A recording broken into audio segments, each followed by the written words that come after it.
Shalom, bon Erev Shabbat est mort. Notre paracha, parmi les nombreuses mitzvot et des lois qui sont enseignées, la mitzvah de Sfirat HaOmer, de compter le Homer.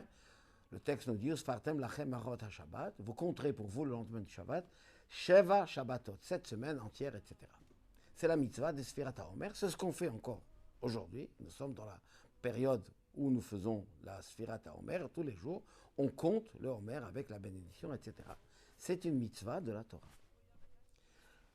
Dans les connaissances populaires, quand on dit la période du Homer, on pense à une période de deuil, de tristesse. On ne fait pas de mariage, pas de musique, pas de réjouissance, etc. Quel rapport avec le Homer?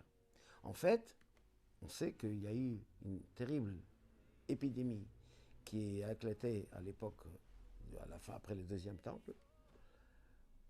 Parmi les 24 000 élèves de Rabbi Akiva, tous sont morts dans cette période du Homer, sauf 5.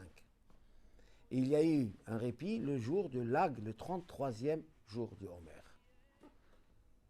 Sinon, toute la période, c'était une catastrophe, une tragédie nationale, et nos sages ont instauré un deuil. Apparemment, ce sont deux choses totalement différentes. La mitzvah, elle est depuis la sortie d'Égypte, et l'histoire avec les élèves de Rabbi Akiva est arrivée beaucoup de dizaines de siècles après. Néanmoins, étant donné que les deux tombent en même temps, c'est qu'il y a un lien entre les deux. Alors, voyons d'abord ce qui s'est passé avec les élèves de Rabbi Akiva. Les élèves de Rabbi Akiva, c'était des grands maîtres eux-mêmes. Disent nos sages dans le Talmud, Shelo nahagu kavod ze baze. Ils n'ont pas eu de respect nécessaire, de kavod l'un avec l'autre. Autrement dit, ils avaient des différences d'esprit, des discussions, des débats sur les différentes manières, surtout en tant que disciples de Rabbi Akiva, mais chacun restait sur ses positions. Il considérait que la sienne est la bonne et celle de l'autre, il la méprisait. Il n'avait pas de respect pour ce que l'autre disait. Et à leur niveau, c'était une grave erreur. Car le fait d'avoir des différentes opinions et des contradictions, ça fait partie de la nature. Dieu a créé les hommes en des termes du Talmud, en deotehem shavot. Ils ne pensent pas, deux ne pensent pas la même chose. On discute, un il dit le contraire. Un dit shalom aleichem, l'autre répond aleichem shalom, tout de suite le contraire.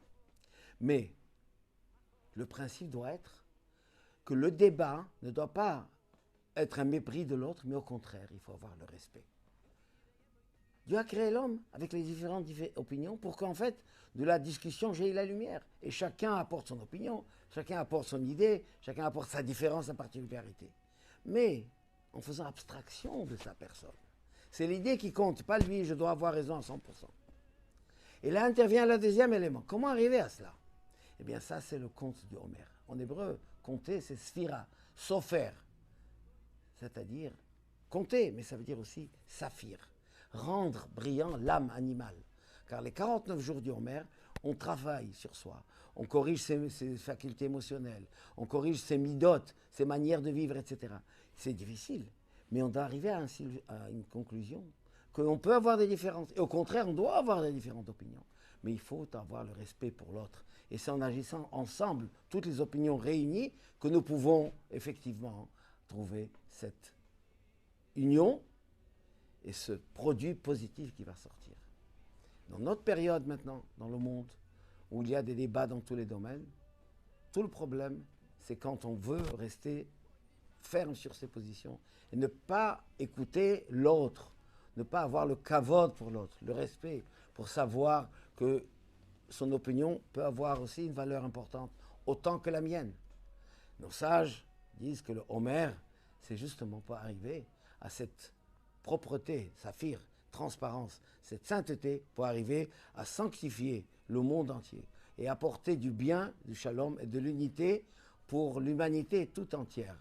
Alors, continuons à compter, continuons à nous purifier et arriver à Shavuot pour recevoir la Torah dans la simcha avec bon cœur, pnimiyut, intériorité et simcha. Shabbat, shalom ou mevorach.